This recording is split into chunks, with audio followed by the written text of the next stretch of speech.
Bismillahirrahmanirrahim. Assalamualaikum warahmatullahi wabarakatuh.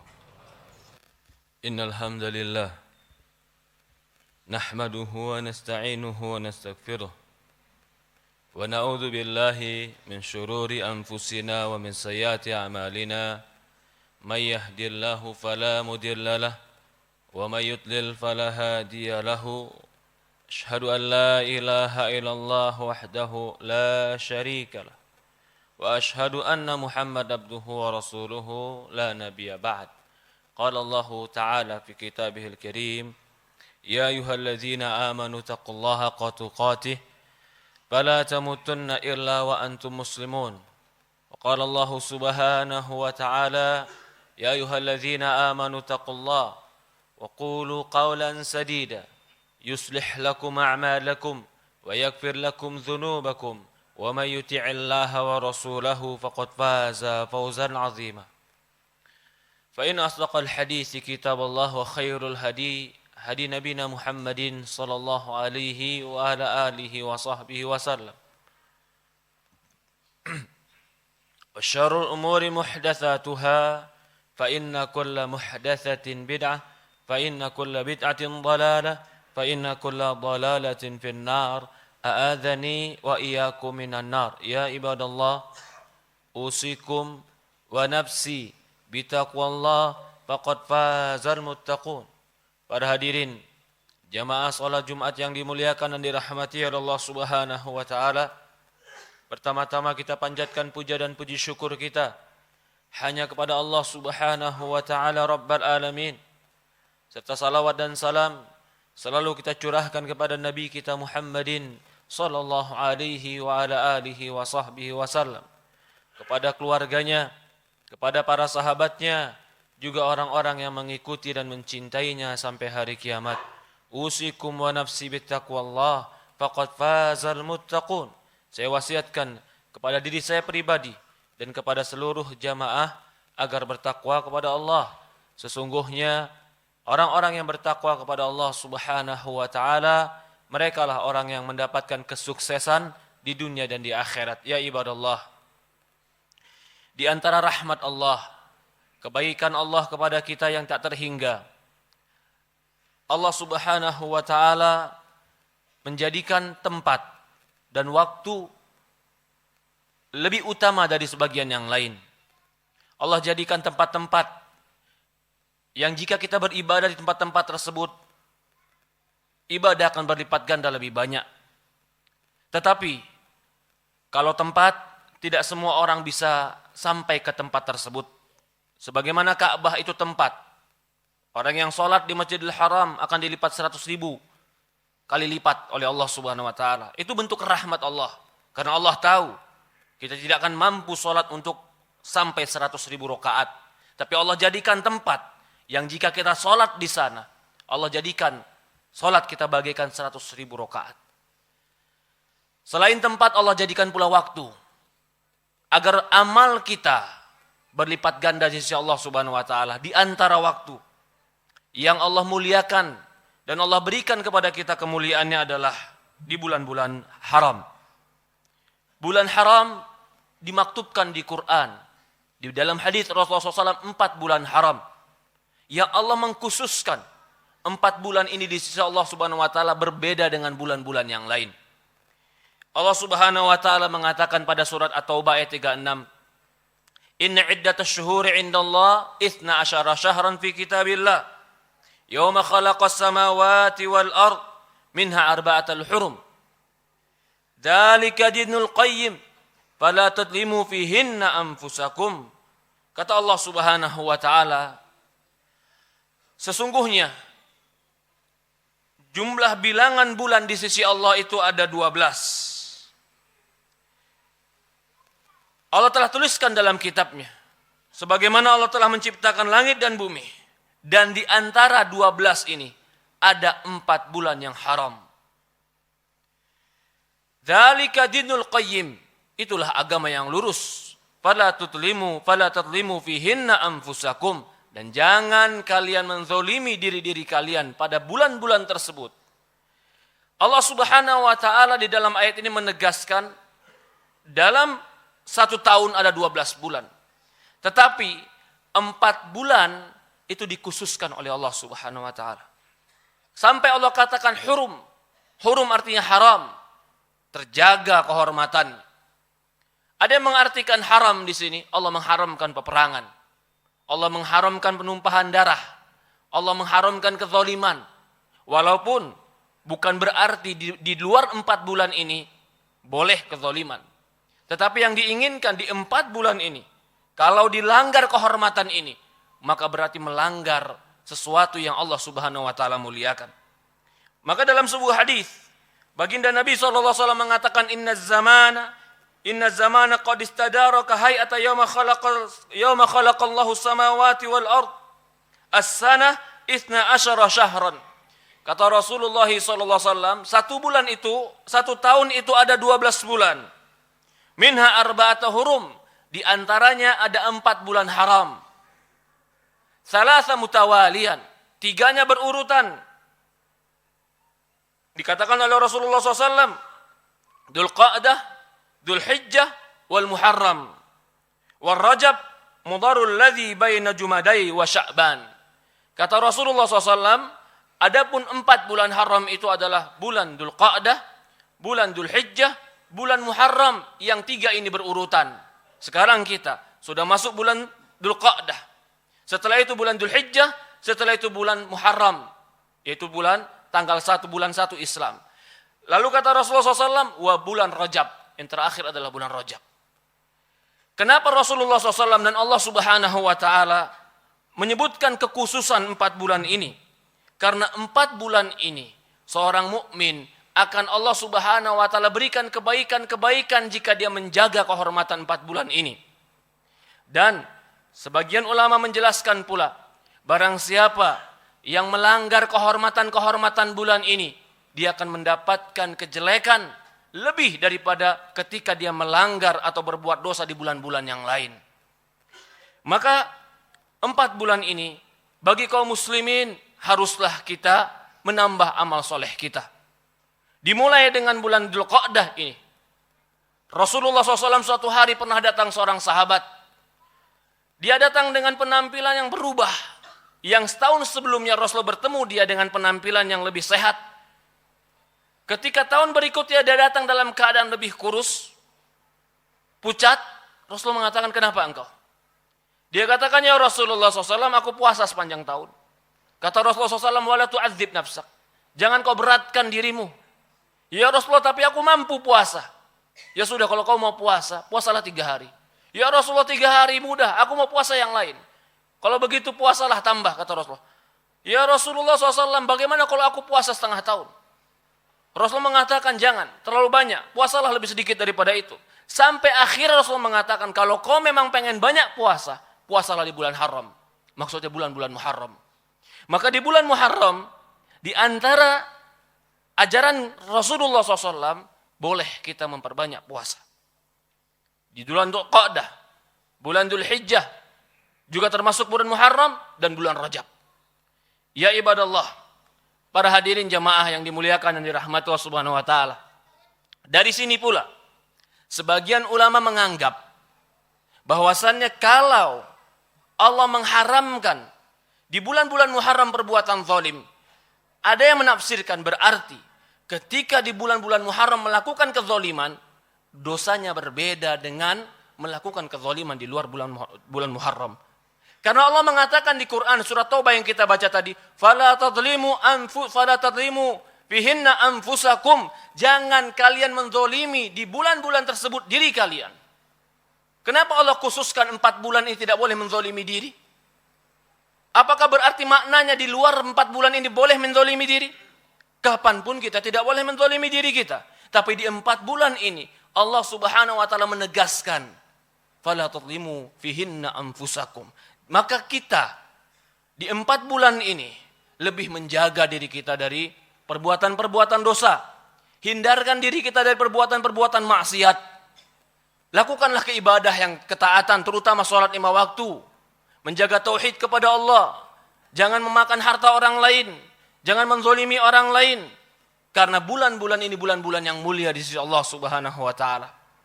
Di antara kemuliaan bulan Dzulqa'dah adalah bulan Dzulqa'dah ini bulan yang lebih khusus lagi dibanding bulan Dzulhijjah umumnya.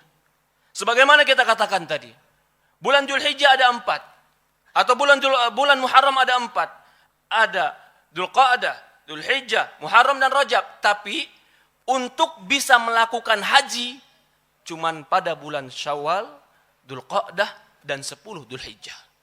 1 bulan penuh di bulan Dzulqa'dah ini, orang yang mau haji boleh dia pergi dan datang dahulu ke Mekah untuk melakukan umroh. Karena kalau dia melakukan umroh di bulan Dzulqa'dah ini, dia akan bisa haji di bulan Dzulhijjah.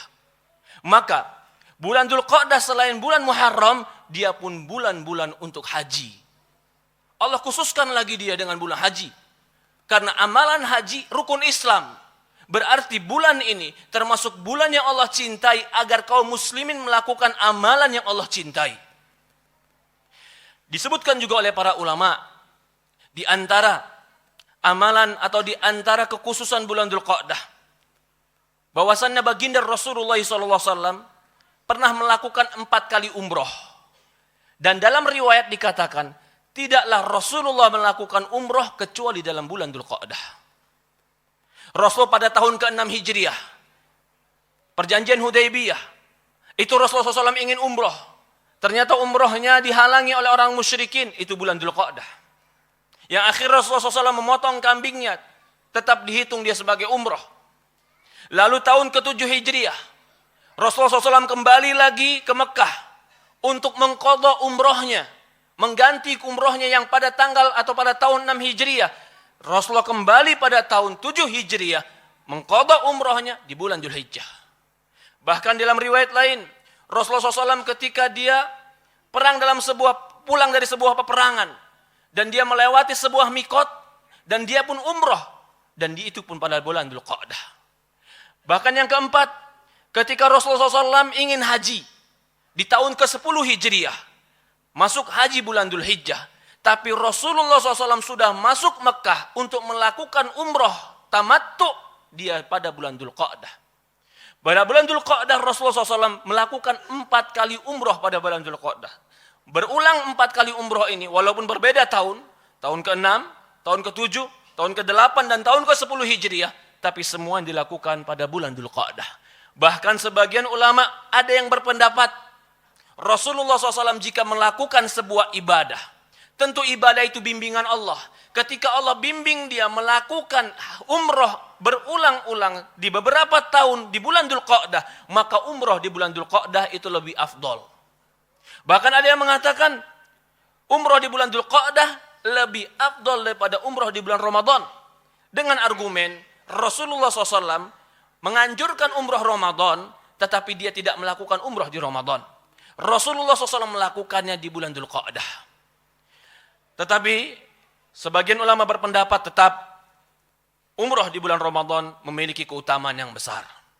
Ini keutamaan di bulan Dzulqa'dah. Disebutkan juga oleh para ulama tentang keutamaan bulan Dzulqa'dah, kekhususan yang Allah khususkan dibanding bulan-bulan yang lain. Selain dia bulan haram, selain dia bulan haji, selain Rasulullah SAW memperbanyak umroh di Dzulqa'dah, para ulama bahkan dikatakan oleh Abdullah bin Abbas, juga jumhur para ahlu tafsir menafsirkan ketika Allah Subhanahu wa taala berfirman tentang Musa, wa id wa'adna Musa 30 lailan. Ketika kami wa'adna memberikan janji kepada Musa 30 malam. Wa atmamna asyara. Kemudian kami sempurnakan tambah 10 hari. 40 hari Nabi Musa alaihissalam mendapatkan Taurat diturunkan oleh Allah Subhanahu wa taala. Allah katakan 30 lailan. Kami turunkan 30 hari, kemudian ditambah 10 hari. Para ulama, jumhur ulama berpendapat, Musa diberikan janji oleh Allah dengan Taurat ini 30 hari di bulan Dzulqa'dah. Dan 10 harinya itu masuk bulan Dzulhijjah. Sehingga Musa berbicara kepada Allah di antaranya pada bulan Dzulqa'dah dan termasuk 10 hari bulan Dzulhijjah. Ya ibadallah, para hadirin jamaah, salat Jumat yang dimuliakan dan dirahmati Allah Subhanahu wa taala. Kalau kita melihat betapa bulan-bulan ini Allah Subhanahu wa taala muliakan karena kebutuhan kita. Karena Allah tahu kita butuh sebuah amalan yang dilipat gandakan. Semakin kesempatan-kesempatan waktu Allah berikan kepada kita agar dilipatkan ganda pahala, berarti itu bentuk rahmat Allah kepada kita. Maka di bulan Dzulqa'dah ini, persiapkan diri kita untuk masuk bulan Dzulhijjah. Persiapkan sebentar lagi, mungkin kita akan berkurban bagi yang mampu berkurban. Persiapkan sebentar lagi haji bagi yang mampu haji, bahkan itu rukun Islam. Bagi mereka yang tidak mampu haji atau belum mempunyai kesempatan berkurban, jangan pernah lemah. Allah Maha Pengasih, Maha Penyayang. Bisa bersedekah, bisa berpuasa, bisa sholat, bisa berzikir, bisa membanyak membaca Al-Quran. Paling tidak, sebuah pahala yang besar bagi kita, yaitu kuf nafsaka anisyar. Tahan diri untuk berbuat jelek. Menahan diri dari berbuat jelek, itu pun pahala yang besar. Jangan sangka atau jangan kira, orang yang berpahala itu hanya orang yang melakukan kebaikan. Betul, orang melakukan kebaikan itu adalah pahala. Tapi orang yang menahan diri untuk melakukan kejelekan, dia pun berpahala besar. Sebagaimana sebuah kisah, ketika ada seorang laki-laki ini mencintai seorang wanita dengan cinta yang amat sangat. Suatu hari wanita ini membutuhkan uang, dan laki-laki tadi punya uang. Menurut dia ini sebuah kesempatan. Datanglah wanita tadi kepada laki-lakinya dan mengatakan, aku butuh uang. Aku terlilit dan sangat butuh uang. Laki-laki ini mengatakan, kupinjamkan uang ini. Kupinjamkan uang ini kepadamu. Sampai waktu yang ditentukan.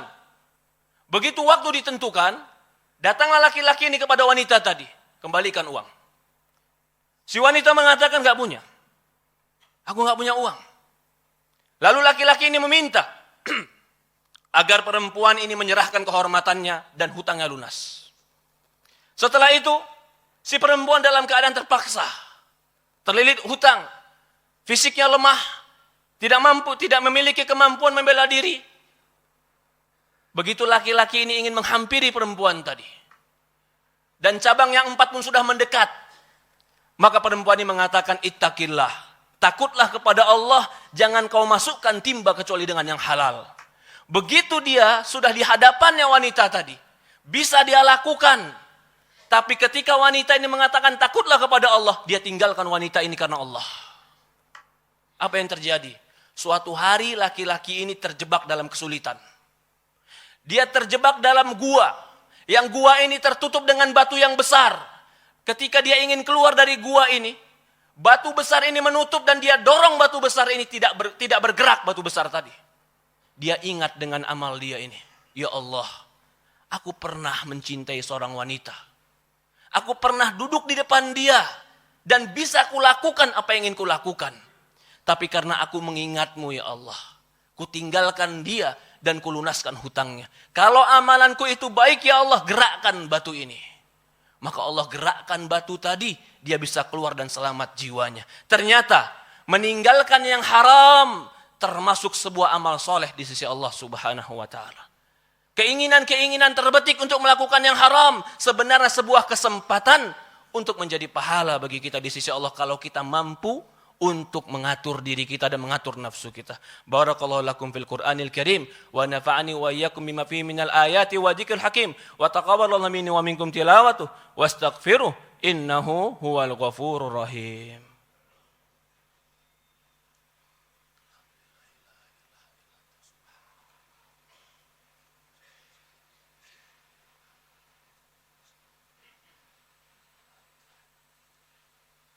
Alhamdulillah.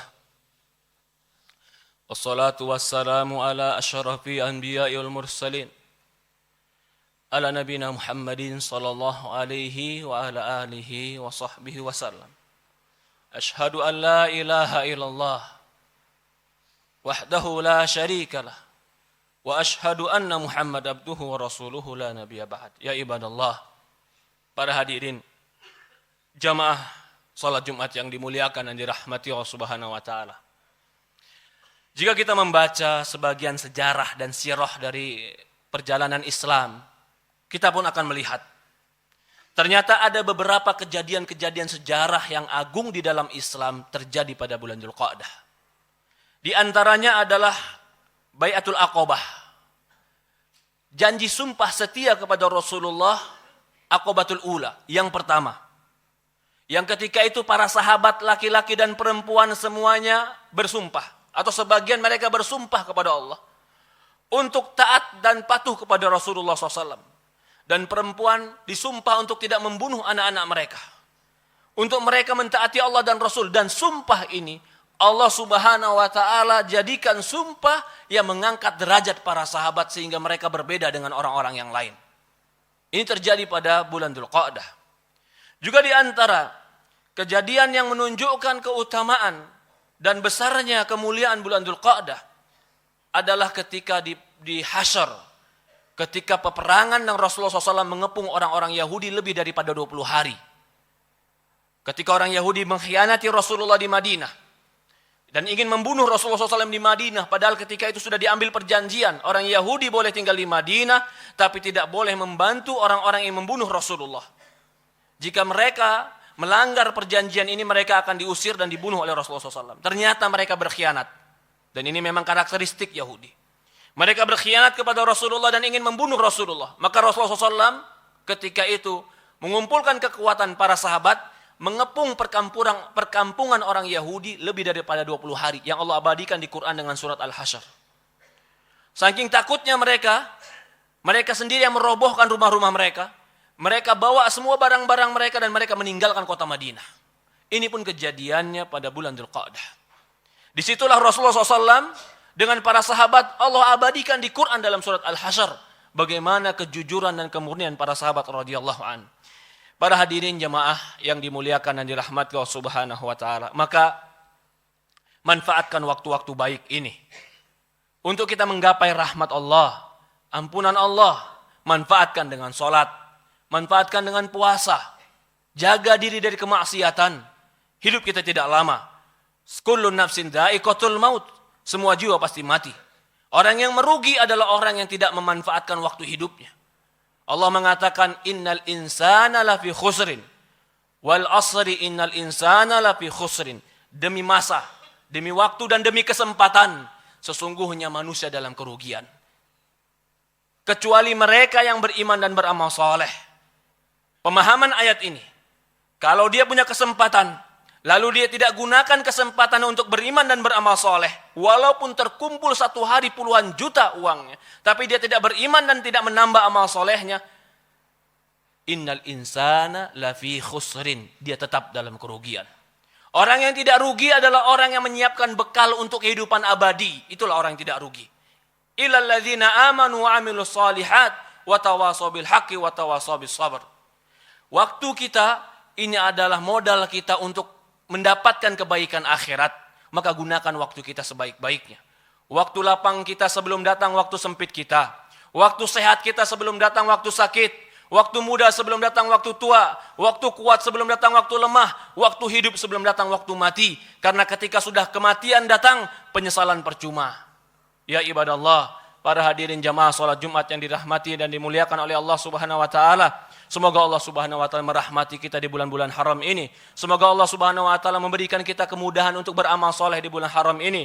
Semoga Allah Subhanahu wa taala menjauhkan kita dari dosa-dosa di bulan-bulan haram ini. Semoga Allah Subhanahu wa taala memberikan kepada kita kekuatan iman, ketakwaan, dan semoga Allah Subhanahu wa taala memberikan kepada kita husnul khatimah. Allahumma shalli ala Muhammad wa ala Muhammad kama shallaita ala Ibrahim wa ala Ibrahim innaka Hamidul Majid. Allahumma barik ala Muhammad wa ala Muhammad kama barakta ala Ibrahim innaka Hamidul Majid. Allahumma nas'alukal huda wat tuqa wal afafa wal ghina ya muqallibal qulub tsabbit qulubana ala dinika wa tsabbit qulubana ala ta'atik. Rabbana ighfir lana wa liwalidayna warhamhuma kama rabbayana shaghira. Rabbana atina fid dunya hasanah wa fil akhirati hasanah wa qina adzaban nar. Walhamdulillahi rabbil alamin. Aqimus salat.